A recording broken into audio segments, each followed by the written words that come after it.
All right, everybody, welcome to another deep dive. And this one was really interesting to me because it was a listener request. Oh, cool. Yeah, someone actually wrote in and said, "Hey, I'd love for you guys to tackle the phrase takedown."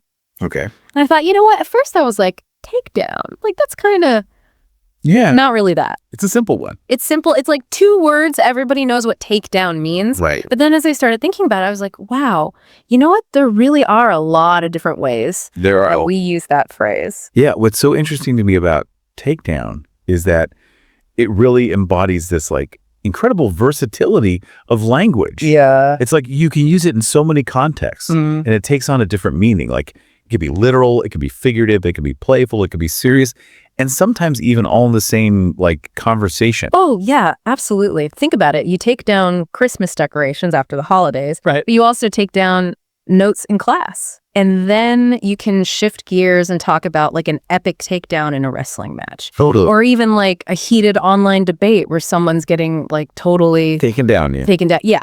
So are you ready to unpack all these layers of takedown? I am. I think it's a great one. And I'm excited to see what we find. All right. So let's start with the most basic, the most like literal physical sense of taking down. Okay. And I was thinking about like construction, for example. Yeah. Like imagine a construction crew. They're dismantling an old bridge. Right. They're taking it down piece by piece with, a very specific purpose in mind. Yeah, it's interesting because I feel like in that sense, takedown implies this like deliberate act of deconstruction. Yeah. It's not just about removing something, it's about breaking it down, often with a plan for what comes next. Exactly. And it kind of implies like a certain level of effort or force. Like you take down a sturdy tent, you take down a heavy picture from the wall. Yeah. It's not just like gently lifting something away. There's this element of like power involved, even in these everyday examples. Yeah, there's a sense of overcoming resistance. Exactly. Which I think is built into that phrase. Right, that overcoming resistance. That's good. So we've got that physical sense of it, but then there's also this whole other realm of taking down that moves into the mental sphere. Oh, yeah. The act of like writing or recording information. It's fascinating how the same phrase can transition from a physical action to a mental one. It is. It's like when you're in class, right? Right. And you're frantically trying to take down notes during a lecture. You're like, trying to keep up with the professor. Yeah, scrambling to get it all down. Yeah. And like sometimes they're talking so fast and you're just like, oh my God. You miss things and you're like, wait, go back. I know. And then they're like, I don't have time for that. Yeah. But in that context, you're right. Takedown is all about like capturing information, preserving it. Right. It highlights the active role of the listener or the learner. Yep. You're not just passively absorbing information. Right. You're actively engaging with it. You're making an effort to really internalize it. You know what? It makes me wonder if there's like a connection between those two meanings, like the physical act of taking something down and then the mental act of taking down information, because they both involve this like acquisition, right? Yes. Gaining control over something that's external to you.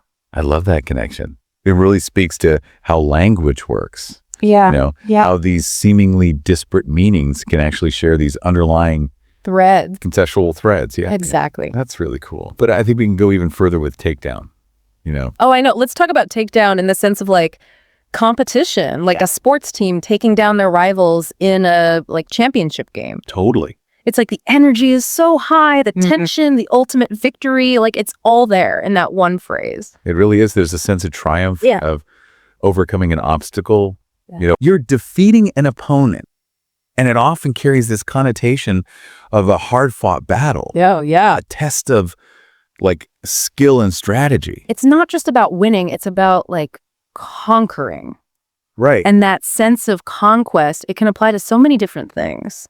Like a chess match, a political debate, even a tough crossword puzzle. I've definitely felt that takedown feeling with a crossword puzzle. Oh, yeah, me too. And let's not forget the literal takedown in wrestling. Oh, yes. Where it's about physically bringing your opponent to the mat. Yeah, that's such a visceral example. It is. It almost feels primal. It is. It's raw strength and dominance. Yeah, and it's amazing how takedown can be both literal and figurative at the same time. Right. Like it's a physical action, but it also has that deeper meaning of asserting control. Yes. Dominance. It's incredible how this one phrase can like cover such a wide range of human experience. Say away. From the mundane to like the super extraordinary. Yeah, and we haven't even scratched the surface. I know we haven't. There's a whole other side of takedown that I want to get to. We're just getting started.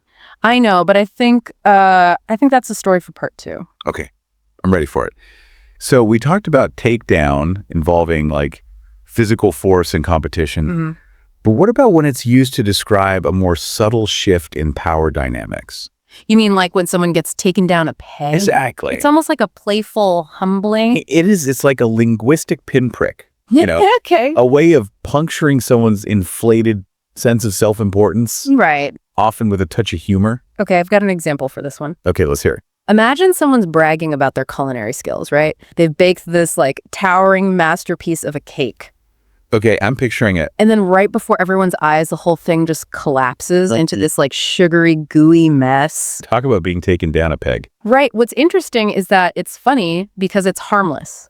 Right. There's no real damage, no lasting consequences. It's a gentle reminder to stay humble. Exactly. And this usage of takedown, it can be used in so many social situations. Yeah, go on. Lighthearted teasing among friends, or even like more pointed critiques in a professional setting. Yeah, you can take down someone's argument in a meeting without being like overly aggressive. Yeah, but takedown can also have a much more serious meaning. Oh, absolutely. Especially when we talk about like law enforcement or military operations. Right. In those contexts, takedown can refer to the act of like incapacitating or neutralizing a threat.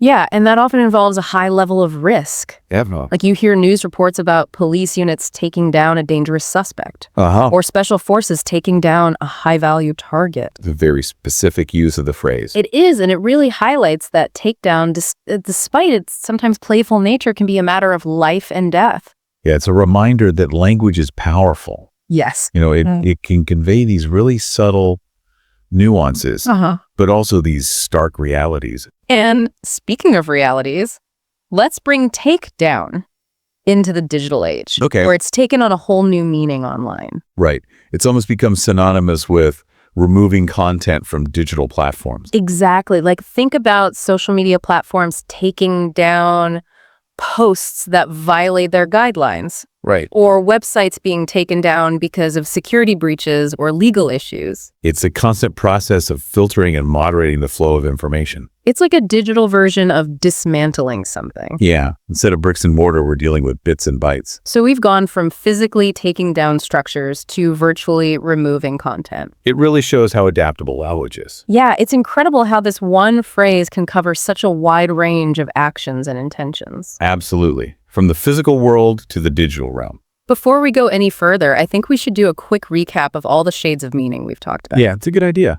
I want to make sure our listeners are following along. All right, so let's recap all those ways we can take down something. Okay, sounds good. We started with that literal physical meaning, right? Dismantling something. Right, like a construction crew taking down an old bridge. Exactly. And then we shifted to that mental realm where taking down information is about capturing and processing knowledge. Like a student taking notes, trying to keep up with all the ideas. And of course, we can't forget that thrill of victory when a sports team takes down their rivals in a big game. Or a debater skillfully dismantling their opponent's arguments. Oh, yeah. And we even touched on that literal takedown in wrestling. Right, where it's all about physical dominance. Then we went to that more subtle, often humorous use of taking someone down a peg. A gentle way of deflating egos and restoring balance.